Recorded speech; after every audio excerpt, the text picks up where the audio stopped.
Hey everyone, स्वागत है आप सभी का इलेक्ट्रिक चार्जेस एंड फील्ड्स के इस एंड गेम सेशन में, जहां हम कंप्लीट करने वाले हैं हमारी यूनिट। वैसे तो ये प्लान कल का ही था, लेकिन कल आपको गॉस थ्योरम की एप्लीकेशन बताते बताते समझाते समझाते मैंने दिया था एक छोटा सा होमवर्क। कुछ केसेस में, कुछ एप्लीकेशंस में आपको कहा था खुद करने के लिए, तो होपफुली आप उसे ट्राई कर चुके होंगे। और गॉस थ्योरम का एक रिव्यू देते हुए मैं आज इस मुलाकात को और यादगार बनाऊंगा और टॉपिक को कंप्लीट कर लेंगे। यानी हमारा फर्स्ट चैप्टर जो होगा वो आज कंप्लीट हो जाएगा और धीरे धीरे पेस हमारी बढ़ती चली जाएगी प्रिपरेशन की, तो बाकी सारी चीज़ों को भी हम कंप्लीट करते रहेंगे। तो चलिए शुरुआत करते हैं। ये रहा हमारा जेई प्लैनेट का टेलीग्राम लिंक, जो मैं हमेशा से आपको बताता आया हूं कि लेक्चर के डिस्क्रिप्शन में ही अवेलेबल है। तो अभी भी अगर आप में से कोई भी बच्चा ऐसा हो जिसने जेई प्लैनेट का टेलीग्राम चैनल ज्वाइन ना कर रखा हो, तो यार इंपॉर्टेंट स्टफ के लिए, नोट्स के लिए, स्टडी मटेरियल के लिए चैनल ज़रूर ज्वाइन कर लें। उस पर ही हमारी सारी इंपॉर्टेंट चीज़ें आती रहेगी। All right. इसके अलावा अनअकैडमी प्लस और अनअकैडमी आइकॉनिक, जैसा कि आप जानते हो कि दो सेपरेट प्रोग्राम्स अनअकैडमी प्लेटफॉर्म पे रन कर रहे हैं। इनके अपने इंडिविजुअल बेनिफिट्स हैं। जैसे आइकॉनिक में आपको personal guidance, study planner, test assessment जैसी इंपॉर्टेंट चीज़ें मिलती हैं। और अनअकैडमी प्लस पे यार आपको लाइव क्लासेस मिलते हैं, वीकली टेस्ट मिलते हैं, कोर्सेज की स्ट्रक्चरिंग काफ़ी ज़्यादा अच्छे से होती है और अनलिमिटेड एक्सेस, जो इसका बेस्ट बेनिफिट मुझे लगता है वो क्या है, अनलिमिटेड एक्सेस। यानी कि अगर आप लोग एम 2022 जो हमारा जेई मेन प्लस एडवांस 2022 के लिए टारगेट बैच है, अगर आप वो बैच ज्वाइन करते हैं on Unacademy plus by using code physics Maya PHYMAY, तो आपको ना सिर्फ उस बैच का एक्सेस मिलता है, बल्कि अनअकैडमी प्लेटफॉर्म पे अवेलेबल सभी बैचेस का, जो IIT JEE कैटेगरी में होंगे, सभी बैचेस का एक्सेस आपको मिल जाता है। देश के जितने बड़े बड़े टीचर्स हैं वो लगभग सभी के सभी अनअकैडमी प्लेटफॉर्म पर हैं। तो उनसे पढ़ने की भी एक बहुत बेहतरीन अपॉर्चुनिटी है, जिसे आपको नहीं छोड़ना चाहिए। मैं तो आप लोगों के साथ पल पल हूँ ही, हम तो सीखते रहेंगे। हम सबसे बेस्ट चीज़ें सीखते ही हैं, लेकिन इसके अलावा भी हर टीचर ने, हर अच्छे टीचर ने अपनी लाइफ के 10, 12, 15, 20, 25 सालों के एक्सपीरियंस में जितनी भी इंपॉर्टेंट चीज़ें सीखी है, उसका निचोड़ भी आपको एग्जैक्टली यहाँ पर मिल जाता है। All right. Apart from that, Unacademy iconic और अनअकैडमी प्लस की जो डिटेल्स हैं, सब्सक्रिप्शन डिटेल, वो भी मैंने अटैच की है। जैसे अनअकैडमी प्लस में अगर आप 12 मंथ्स का सब्सक्रिप्शन लेते हैं, फिजिक्स माया कोड का इस्तेमाल करते हैं, तो आपको काफ़ी अच्छे बेनिफिट्स मिलते हैं। आप देख सकते हैं प्राइस बिल्कुल ही नॉमिनल आ गया है। इस पर भी आपको नो कॉस्ट EMI का ऑप्शन भी अवेलेबल है। यानी बच्चे एक तौर से देखा जाए तो केवल अपनी मंथली पॉकेट मनी को बचा के अपनी पढ़ाई को, अपनी एजुकेशन को कंटिन्यू कर सकते हैं। All right. Apart from that, अगर आप अनअकैडमी आइकॉनिक के बारे में बात करते हैं, तो उसकी भी डिटेल्स जो हैं वो मैंने अटैच की है। कोड का इस्तेमाल करना ना भूलें for additional benefits. So we have started and today we are going to complete our first chapter of electric charges and fields, जिसका ब्लूप्रिंट मैं हर लेक्चर में अटैच कर देता हूं, so that revision point of view से आपको काफ़ी ज़्यादा हेल्प मिलने लगे। All right. So Gauss theorem के टॉपिक से यार हमने शुरू किया था। गॉस थ्योरम बेसिकली इस्तेमाल होता है किसी क्लोज सरफेस से नेट इलेक्ट्रिक फ्लक्स निकालने के लिए। By definition, that can be written as closed integral of E dot ds, और उसे आप Q enclosed by epsilon not लिख सकते हैं। तीन तरीके के सवाल बनते हैं, तीन तरीके के मॉडल होते हैं प्रॉब्लम्स के बेस्ड ऑन गॉस थ्योरम, जिसमें पहला था जो हमने 2 लेक्चर्स पहले ही लेक्चर 13 में कंप्लीट किया कि इनक्लोज चार्जेस के बेसिस पे कैसे आप नेट फ्लक्स डिटरमाइन कर सकते हो। दूसरा मॉडल था जो हमने हमारी कल की मुलाकात में डिस्कस किया, जो board examination point of view से रिजल्ट्स, डेरिवेशंस, ये सारी चीज़ें काफ़ी ज़्यादा इंपॉर्टेंट थी। वो थी कि इनक्लोज चार्ज के बेसिस पे गॉस थ्योरम लगाते हुए, गॉसियन सरफेस कंसिडर करते हुए आपने किसी P पॉइंट पे इलेक्ट्रिक फील्ड निकालना सीखा। और तीसरा मॉडल होता है इलेक्ट्रिक फील्ड अगर दिया हो तो उस पे बेस्ड नेट फ्लक्स निकालते हैं आप। ये NCERT के एग्जाम्पल्स और एक्सरसाइज डिस्कशन जब मैं आपको कराऊंगा अनअकैडमी स्पेशल पे, मैंने आपका मई का जो पूरा मंथ है वो NCERT डिस्कशंस को डेडिकेट किया है। तो इस चैप्टर का जो NCERT डिस्कशन होगा वो 1 मई को अनअकैडमी स्पेशल पर होना है, रात को। All right. टाइम, डिटेल्स वगैरह पूरी की पूरी लिंक जो है वो डिस्क्रिप्शन में अटैच्ड है, उसका इस्तेमाल करके आप सभी सेशंस के लिए एनरोल कर सकते हो। इसके अलावा तो अभी हम मॉडल 2 के बारे में ही खास तौर से डिस्कशन करेंगे। कल की क्लास में जो हमने शुरू किया था, कुछ डेरिवेशंस का मैंने हिंट दिया था, उनके रिजल्ट्स देखेंगे, ग्राफिकल रिप्रेजेंटेशन देखेंगे, और 2-3 चीज़ें मैंने आपको खुद से ट्राई करने के लिए बोली थी, उसके बारे में भी डिस्कशन करेंगे। तो चलिए शुरू करते हैं। पहली बात मैंने आपको बताया था, इलेक्ट्रिक फील्ड इंटेंसिटी अगर किसी आर्बिट्ररी पॉइंट पी पे आपको एक पॉइंट चार्ज के कारण निकालनी है तो आप कैसे निकालेंगे? आप कहेंगे हमारे पास एक सोर्स चार्ज है r दूरी के ऊपर, एक p पॉइंट है where you wish to determine the value of electric field intensity. तो अब की बार लगानी है गॉस थ्योरम सर, या कहें कि गॉस थ्योरम का इस्तेमाल करके अब की बार कूलम्स लॉ से डिराइव्ड रिजल्ट को प्रूव करना है, वहां तक जाना है। तो आप क्या करेंगे? एक गॉसियन सरफेस कंसिडर करेंगे जिसमें लगेगी गॉस थ्योरम। गॉसियन सरफेस को कंसिडर करने की 3 कंडीशन है, 2 प्रेफरेबल और एक मैंडेटरी। सॉरी, 2 मैंडेटरी और एक प्रेफरेबल। पहली मैंडेटरी कंडीशन क्या है कि यार गॉसियन सरफेस उस पॉइंट से पास होना चाहिए where you wish to determine the value of electric field intensity, ताकि तभी वहीं उसी पॉइंट पे आप इलेक्ट्रिक फील्ड इंटेंसिटी और ds वेक्टर के बीच का एंगल देख सकें। दूसरी मैंडेटरी कंडीशन है कि चार्ज इनक्लोज होना चाहिए, क्योंकि इनक्लोज चार्ज पर ही डिपेंडेंट होता है हमारा क्लोज सरफेस का electric flux according to Gauss theorem. और तीसरी कंडीशन प्रेफरेबल ये होनी चाहिए बेटा कि जो चार्ज का इनक्लोजर है वो प्रेफरेबली सिमेट्रिकल इनक्लोजर होना चाहिए।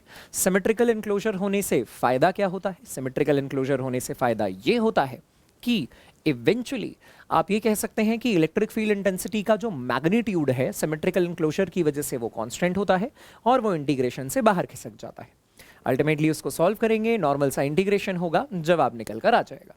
फिर हमने कहा कि यार इस जवाब में कोई फर्क नहीं पड़ता अगर आपका सोर्स चार्ज आपने नेगेटिव अज्यूम किया होता तो भी, क्योंकि इंटीग्रेशन के दोनों तरफ, इस तरफ ds वेक्टर और e वेक्टर के बीच का एंगल जो है वो लेफ्ट हैंड साइड पे cos 180 आता, cos 180 बेटा -1 होता है, और राइट हैंड साइड पे इनक्लोज चार्ज भी आप नेगेटिव रखते हैं, नेगेटिव नेगेटिव कैंसिल आउट हो जाता, स्टैंडर्ड रिजल्ट में कोई फर्क पड़ने वाला नहीं था। मुझे लगता है फंडा क्लियर होगा यार, बस रिव्यू दे रहा हूँ, सीख हम पिछली मुलाकात में चुके हैं इसे। Alright, so electric field intensity due to an infinitely long uniformly charged wire के बारे में हमने बात की थी। सिलेंड्रिकल गॉसियन सरफेस इमेजिन किया था और हमने देखा था कि अब की बार टोटल फ्लक्स के बारे में एक साथ कमेंट नहीं किया जा सकता, क्योंकि फ्लक्स या यूं कहें कि इलेक्ट्रिक फील्ड वेक्टर और ds एरिया वेक्टर के बीच का एंगल कर्व्ड सरफेस के लिए अलग है, टॉप के लिए अलग है, बॉटम के लिए अलग है, तो हमें अलग अलग ब्रेक करना पड़ेगा। फिर हमने देखा कि टॉप और बेस में इलेक्ट्रिक फील्ड वेक्टर और एरिया वेक्टर एक दूसरे से परपेंडिकुलर है, ऐसी सूरत में डॉट प्रोडक्ट 0 आता है, या यूं कहें कि फ्लक्स 0 निकल कर आता है। तो हमारे पास केवल और केवल क्या बच गया था बेटा? Curved surface. और क्योंकि कर्व्ड सरफेस अकेला क्लोज नहीं होता, टॉप और बॉटम के साथ क्लोज होता, अकेला क्लोज नहीं होता, तो टोटल के टाइम पे तो आप क्लोज इंटीग्रल कर रहे थे, देखिए ऐसी रिंग बना रहे थे, लेकिन ओपन के टाइम पे आप क्लोज इंटीग्रल नहीं करते हो, क्योंकि कर्व्ड सरफेस तो यार ओपन होता है। ठीक है, सॉल्व करके रिजल्ट हमारे सामने है। ऑलराइट, चलिए आगे बढ़ते हैं। मैंने आपको कहा था you need to try yourself that you had an infinitely long uniformly charge sheet जिसकी surface charge density sigma given है, और मैंने कहा था कि डी दूरी पर एक पॉइंट P एग्जिस्ट कर रहा है, डी दूरी पे कोई पॉइंट P एग्जिस्ट कर रहा है, और वहां पे आपको इलेक्ट्रिक फील्ड इंटेंसिटी डिटरमाइन करनी है। इससे पहले कि मैं इसके बारे में कमेंट करूं, आइए कुछ कुछ चीज़ें हम पहले रिजल्ट्स के बेसिस पे प्रूव भी ग्राफ भी ड्रॉ करें। अगर यहाँ मैं आपसे पूछूं कि आपको ड्रॉ करना है graph electric field intensity versus R का, तो आप बोलेंगे कि E is inversely proportional to R square होता है, इनवर्स स्क्वायर लॉ फॉलो करता है। तो आप ये कहेंगे कि ग्राफ तो यार कुछ ऐसा आ रहा है, जब R की वैल्यू बहुत ज़्यादा होगी तो E बहुत कम होगा, जब R की वैल्यू बहुत कम होगी तो E बहुत ज़्यादा होगा, मगर ये रेक्टेंगुलर हाइपरबोला नहीं होगा।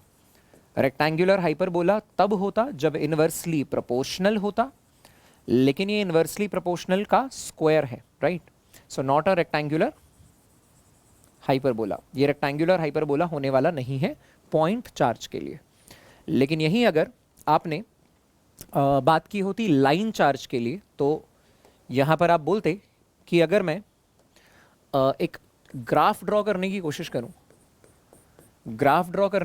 करूँ E वर्सेस R या E वर्सेस D और R, देन आप बोलेंगे कि लाइन चार्ज के लिए तो E is inversely proportional to R या E is inversely proportional to D होता है। तो इनवर्सली प्रोपोर्शनल का ग्राफ बेटा क्या आ जाता है? इनवर्सली प्रोपोर्शनल का ग्राफ रेक्टेंगुलर हाइपरबोला आ जाता है। डिज़ाइन वैसा ही रहेगा, पॉइंट चार्ज जैसा, लेकिन अब की बार ग्राफ का नाम एग्जैक्टली डिज़ाइन का नाम क्या हो जाएगा यार? Rectangular hyperbola. ये कर्व अपने आप में रेक्टेंगुलर हाइपरबोलिक कर्व है। मुझे लगता है बात क्लियर हो गई होगी। सिमिलरली हमारा टारगेट अब ये है, so what I am going to do, मैं यहाँ पे एक गॉसियन सरफेस कंसिडर करूँगा, ठीक है, समवॉट लाइक दिस। एक गॉसियन सरफेस मैंने कंसिडर किया जिसका जो प्रोजेक्टेड एरिया होगा वो ये हो जाएगा, ठीक है। और ये सिलिंड्रिकल गॉसियन सरफेस जो है, इसका ये जो सर्कुलर पोर्शन है,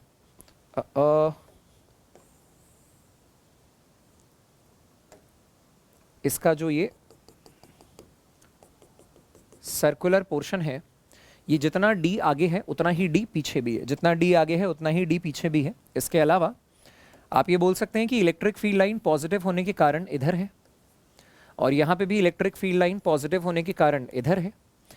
यहाँ छोटा सा एरिया वेक्टर कंसिडर करोगे, छोटा सरफेस एरिया कंसिडर करोगे, तो उसका ds कैप ये हो जाएगा, इसको नाम दे देते हैं फ्रंट। इसका ds cap, cylindrical Gaussian surface का ds कैप जो हो जाएगा वो पीछे हो जाएगा, क्योंकि हमेशा ये बाहर की तरफ होता है, बाहर की तरफ। और इसका ds कैप जो है वो यहाँ रहेगा, सर्कुलर का, कर्व्ड का ds कैप जो है वो यहाँ होगा। और आप कहेंगे that's your cylindrical Gaussian surface, cylindrical Gaussian surface, ठीक है। ज़रा स्टेप बाय स्टेप चीज़ों को ध्यान से देखिएगा बच्चा, स्टेप बाय स्टेप देखिएगा। आप ये कहेंगे हियर जो भी नेट फ्लक्स होगा, जो भी नेट इलेक्ट्रिक फ्लक्स होगा, जो भी नेट इलेक्ट्रिक फ्लक्स होगा, that will be equal to close surface integral of electric field, and that will be equal to q enclosed by epsilon naught. Now let's say ये जो area आपने लिया है, ये जो पूरा एरिया आपने लिया है, एरिया वो कैपिटल ए लिया है, area of front, front area जो है वो कैपिटल ए लिया है।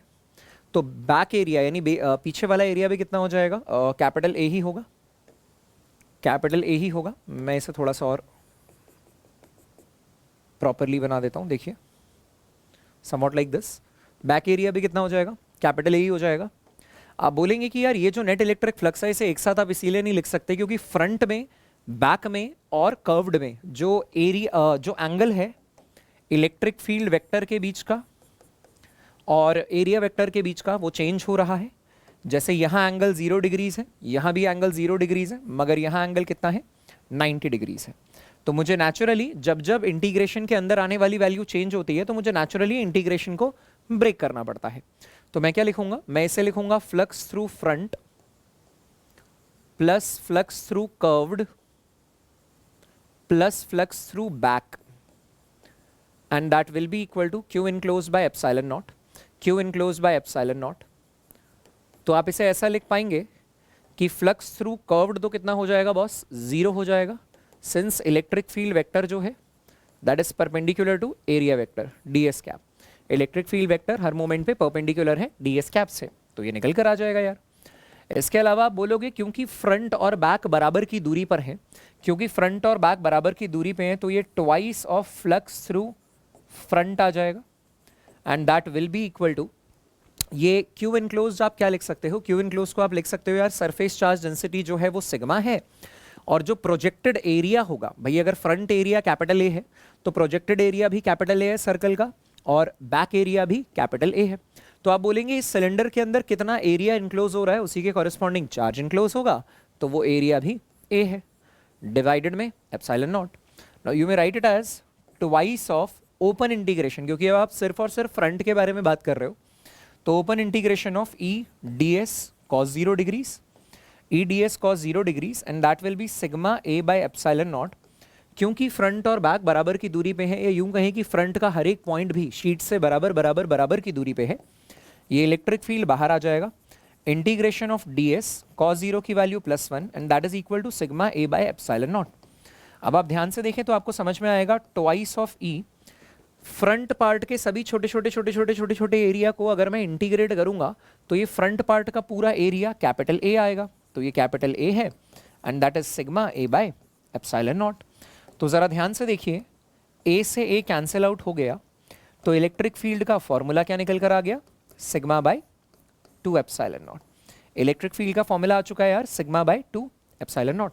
तो ध्यान से देखने में समझ में आया यार, इलेक्ट्रिक फील्ड जो कि सिग्मा बाय 2 एप्सिलॉन नॉट है, इलेक्ट्रिक फील्ड जो कि सिग्मा बाय 2 एप्सिलॉन नॉट है, वो दूरी पर निर्भर ही नहीं कर रही।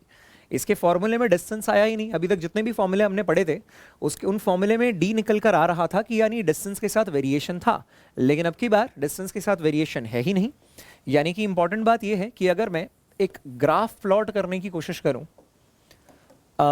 Electric field due to a sheet, due to a large thin sheet, इसकी वजह से अगर मैं versus D electric field intensity plot करने की कोशिश करूं, तो आई विल से कि यार ये फिक्स है, सिग्मा बाय 2 एप्सिलॉन नॉट होता है।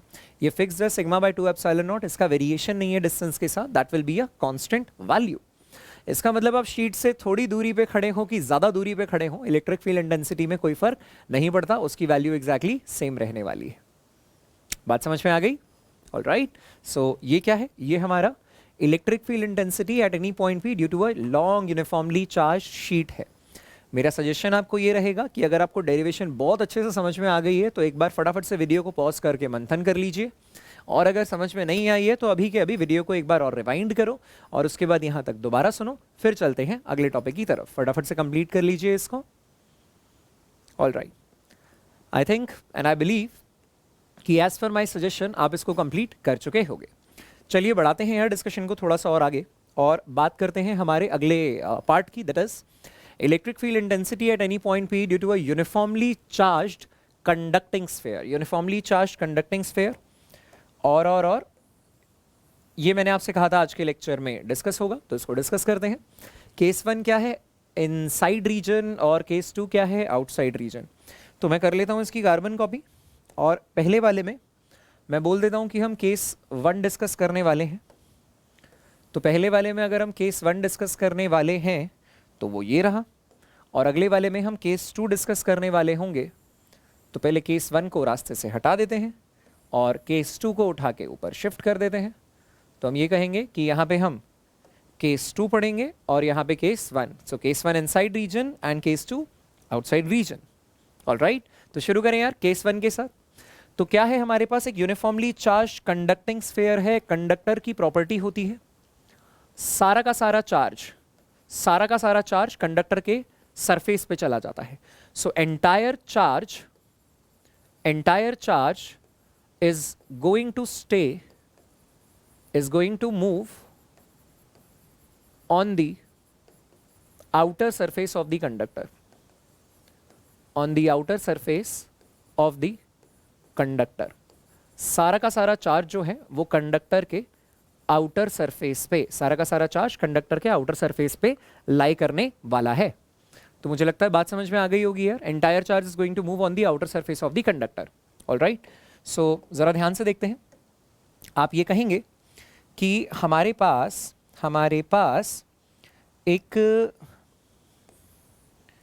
चार्ज्ड कंडक्टर है, चार्ज कंडक्टिंग स्फीयर है, इसका सेंटर है C, इसका रेडियस है R, and that's uniformly charged. तो प्लस Q चार्ज इसके सरफेस पे यूनिफॉर्मली डिस्ट्रीब्यूटेड है। दैट मे बी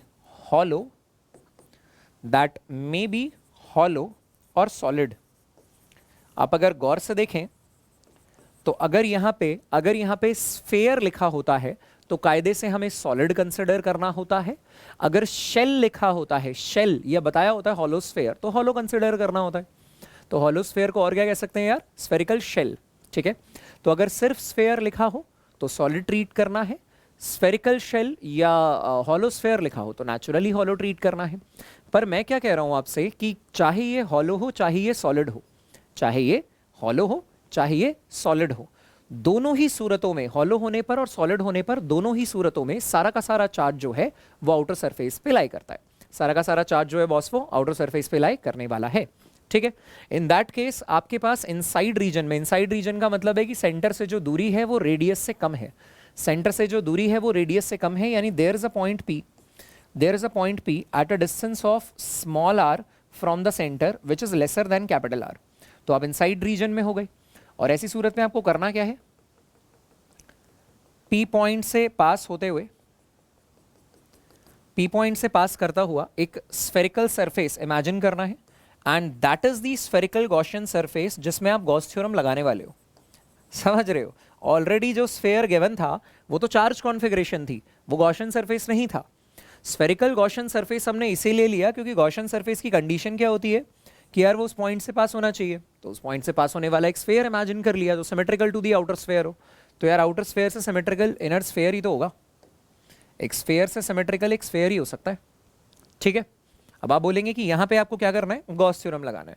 तो आप बोलेंगे शेयर according to Gauss theorem, according to Gauss theorem आप ये कहोगे कि जो भी नेट इलेक्ट्रिक फ्लक्स होगा, जो भी नेट इलेक्ट्रिक फ्लक्स होगा through this closed Gaussian surface, through this closed spherical Gaussian surface, by definition ये integration of E dot D S होगा, and that will be equal to Q enclosed by epsilon naught. गौर से देखिए बेटा, अब की बार क्योंकि सारा का सारा चार्ज आउटर सरफेस पे लाई करता है, तो इनक्लोज चार्ज कितना हो गया, जीरो।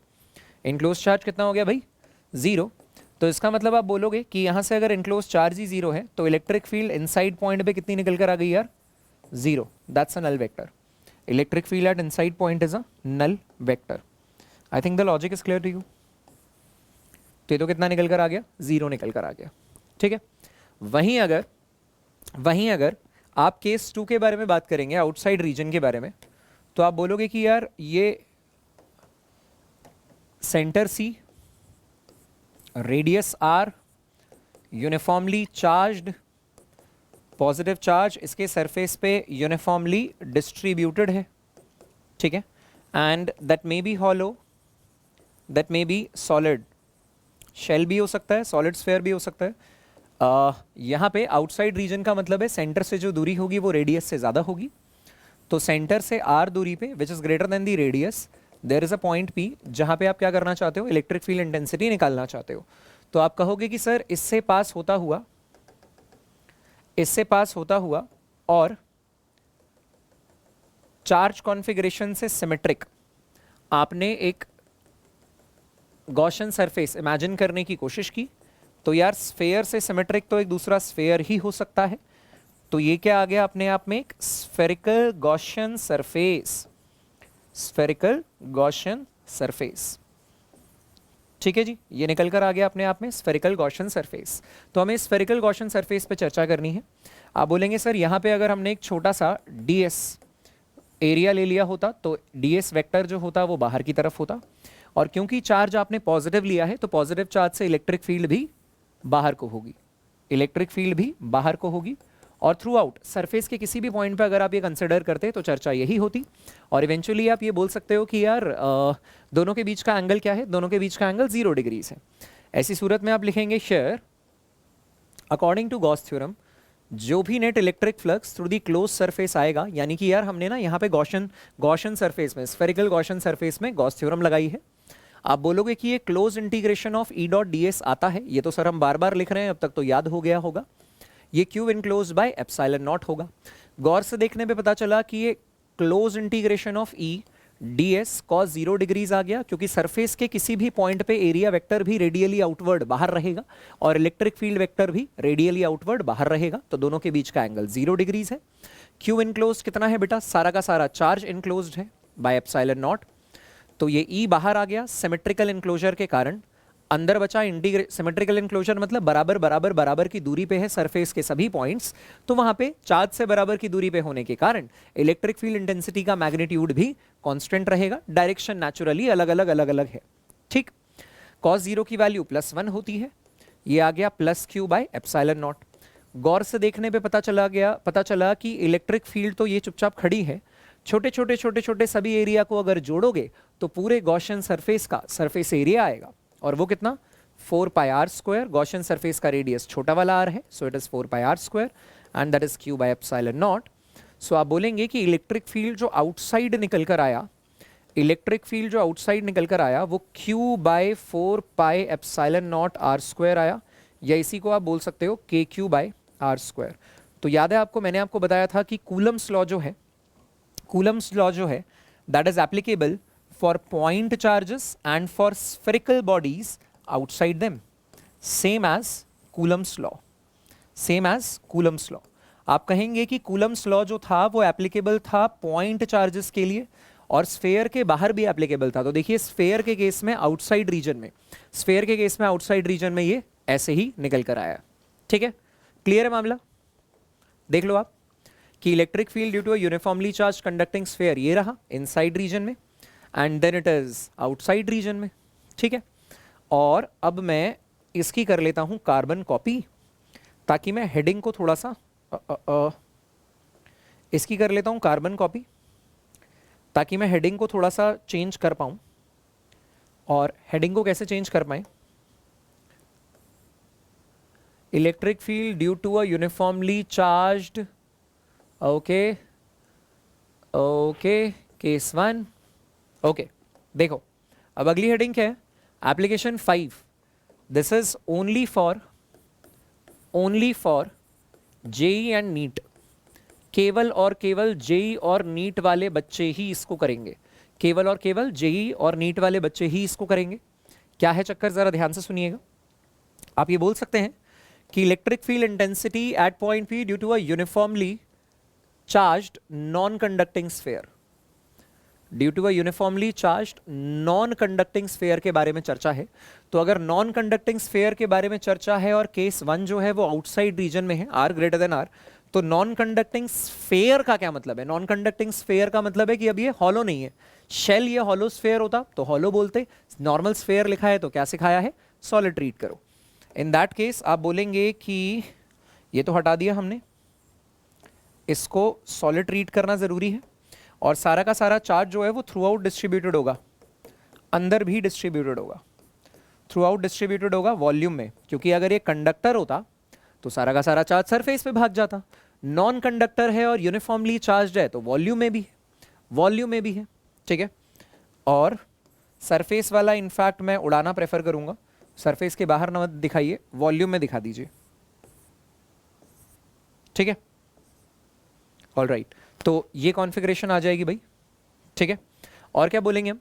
तो केस 1 आउटसाइड रीजन में आर ग्रेटर देन आर है और सारे का सारा डेरिवेशन फिर वैसे का वैसे है, क्योंकि अगर आप बाहर ही खड़े हो तो इनक्लोज चार्ज उतना का उतना ही है यार। अगर आप बाहर ही खड़े हैं तो इनक्लोज चार्ज वैसे का वैसे ही है।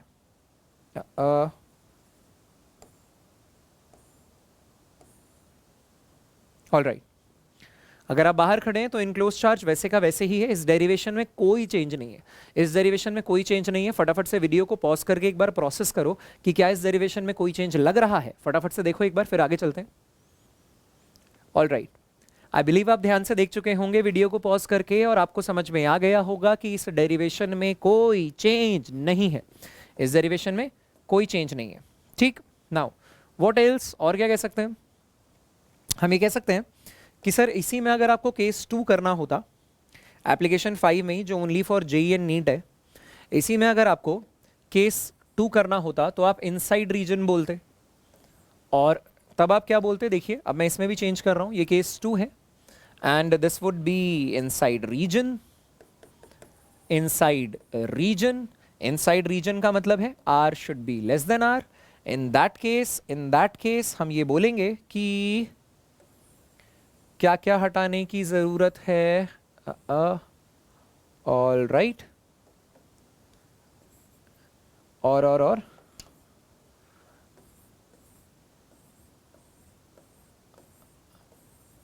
All right, this is also, and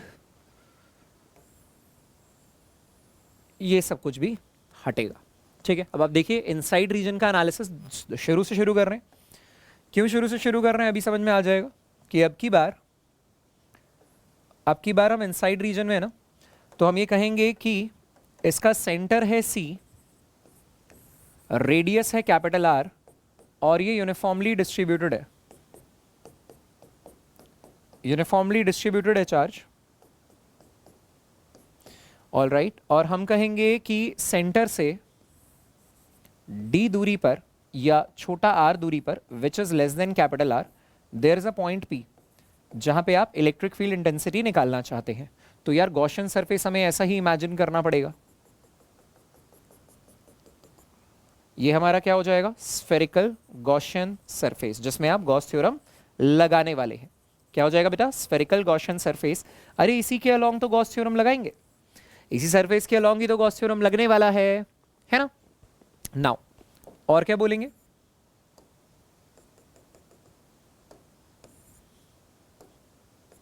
और क्या बोलेंगे कि यहां देखिए, अगर हम ये बोलते हैं फाइनाइट इक्वल टू दिस, तो मैं आपसे ये कहूंगा कि यहां अगर आप एक छोटा सा सरफेस कंसिडर कर लें तो उसका सरफेस एरिया वेक्टर बाहर आएगा, क्योंकि किसी भी सरफेस का, क्लोज सरफेस का सरफेस एरिया वेक्टर बाहर की दिशा में एरिया से परपेंडिकुलर होता है। प्लस अंदर वाला चार्ज ये जो रिस्पॉन्सिबल है, इसकी वजह से इलेक्ट्रिक फील्ड वेक्टर भी बाहर की तरफ आएगा, लाइक दिस। टोटल चार्ज इस सरफेस पे प्लस क्यू है, टोटल चार्ज इस सरफेस के अंदर, इनफैक्ट नॉट सरफेस, इस पूरे वॉल्यूम में जो टोटल चार्ज है वो प्लस क्यू है, जैसा कि दिया गया होगा प्रॉब्लम में जेई और नीट के लिए। और आपसे पूछा गया कि इनसाइड पॉइंट पे इलेक्ट्रिक फील्ड इंटेंसिटी बताइए, तो जरा गौर से देखना, आपको इंटरेस्ट होगा इस इनक्लोज्ड चार्ज में। आप बोलेंगे कि सर सारा चार्ज में हमारा इंटरेस्ट ही नहीं है, हमारा चार्ज हमें केवल इनक्लोज चार्ज में इंटरेस्ट है। तो इनक्लोज चार्ज कैसे निकलेगा, आप बोलोगे here you will use the concept of volumetric charge density, volumetric charge density।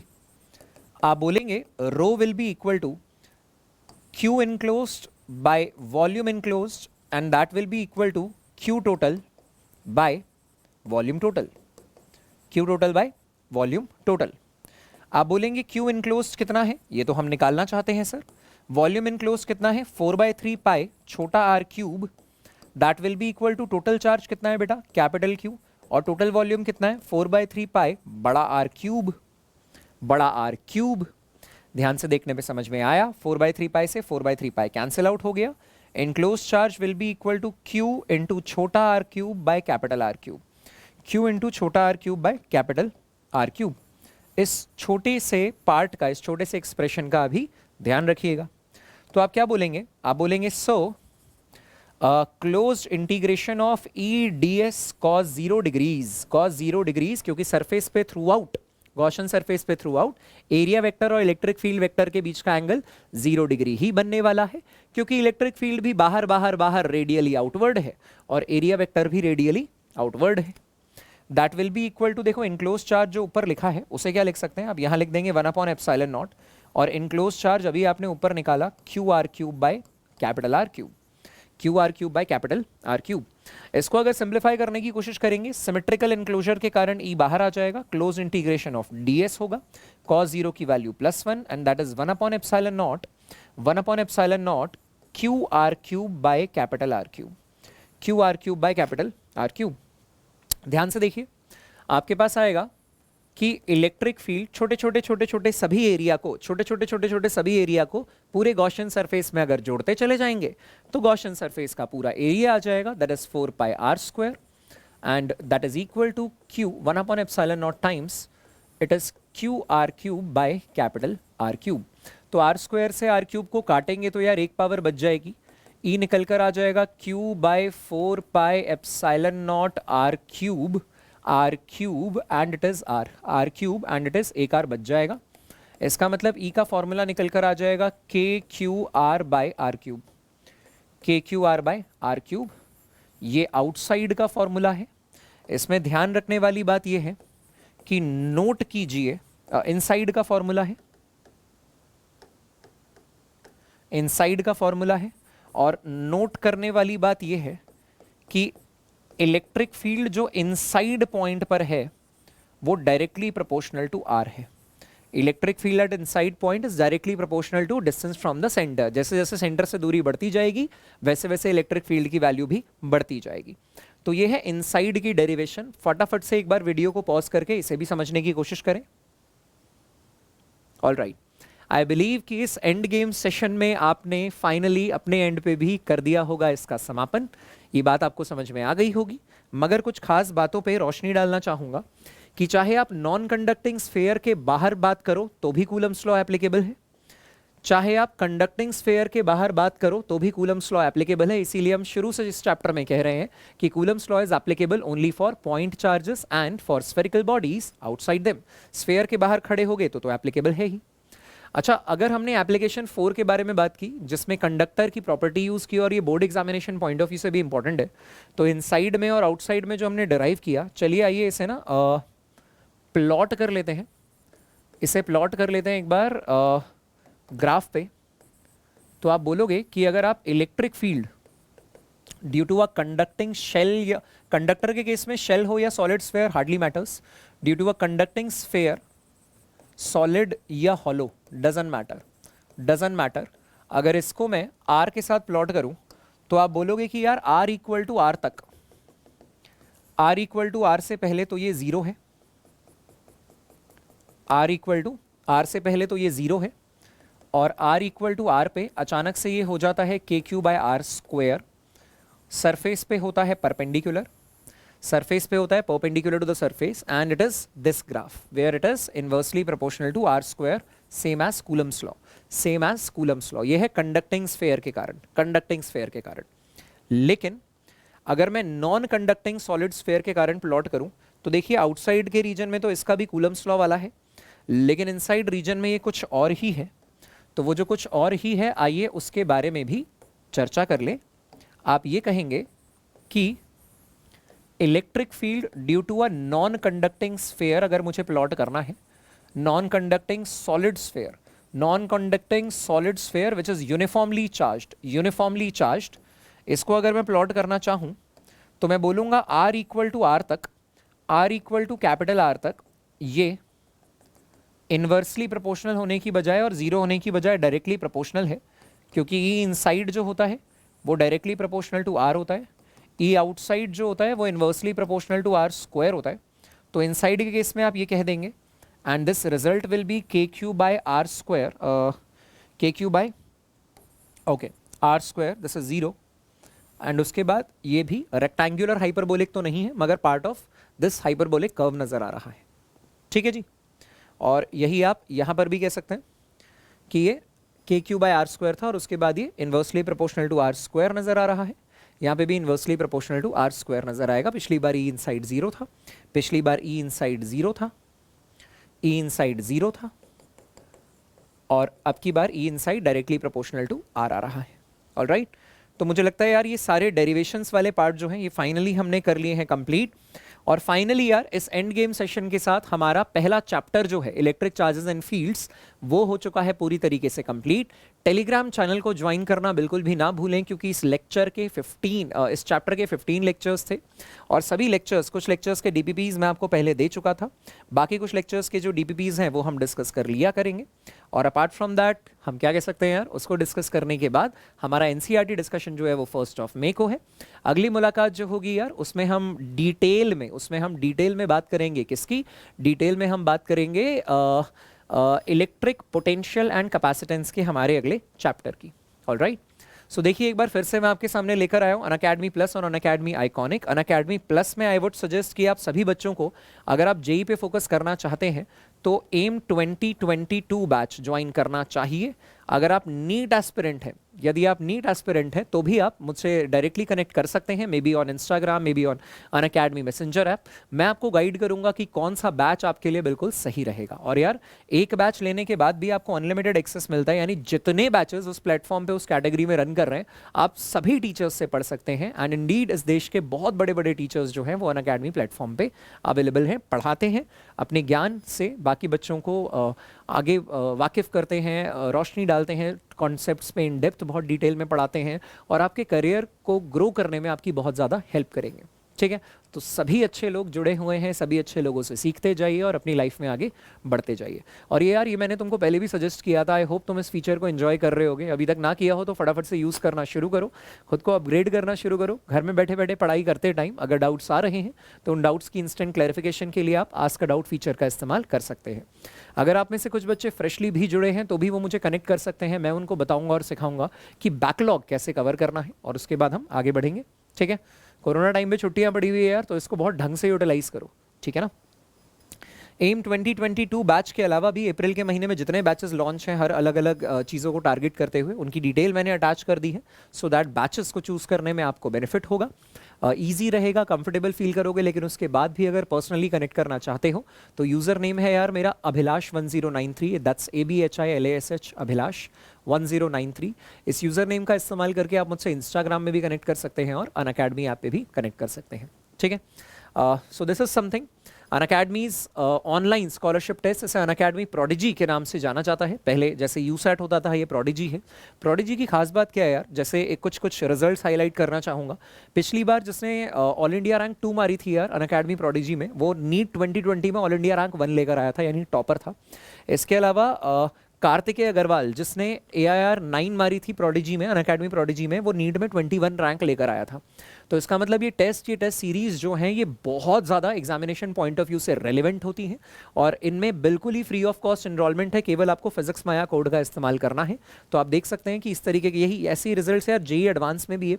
जिसने AIR 100 मारी है जेईई एडवांस में, उसने AIR 21 मारा था यार प्रोडिजी में। ऐसे AIR 33 वाला भी एक अच्छा खासा रैंकर था। इसके अलावा यार तुम्हारे लिए बेनिफिट्स तो हैं तुम्हारे एकेडमिक रिजल्ट को लेकर, लेकिन उसके अलावा देखो तुम्हारे इंटरेस्ट की एक खास बात और है कि कोलकाता नाइट राइडर्स के प्लेयर्स से मिलने का आपको मौका मिलेगा और ह्यूज स्कॉलरशिप्स हैं यार, जिसमें आईपैड, मैकबुक, आईफोन और अमेजॉन इको जैसे डिवाइसेस भी हैं। ये भी आपको बतौर योर स्कॉलरशिप्स और बाकी सारी चीज़ों के तौर पर आपको अवार्ड और रिवॉर्ड की फॉर्म में मिलते हैं, ठीक है ना। बस तुमको क्या करना है, अच्छे से पढ़ाई करनी है, कितनी अच्छी बात है।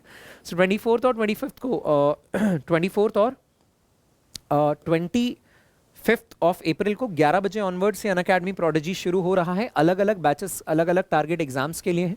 2023 वाले नीट और IIT उनके लिए हैं जो बच्चे अभी 10th से 11th में आए हैं। 2022 वाले वो हैं जो अभी से 11th से 12th में आए हैं अभी। और 2021 वाले यार जो इस साल 12th बोर्ड अपीयरिंग या नीट अपीयरिंग और जेईई अपीयरिंग है। हर जगह जहाँ जहाँ आपको फ्री इनरोलमेंट लेनी हो, आप हमारी कोड फिजिक्स माया का इस्तेमाल कीजिए।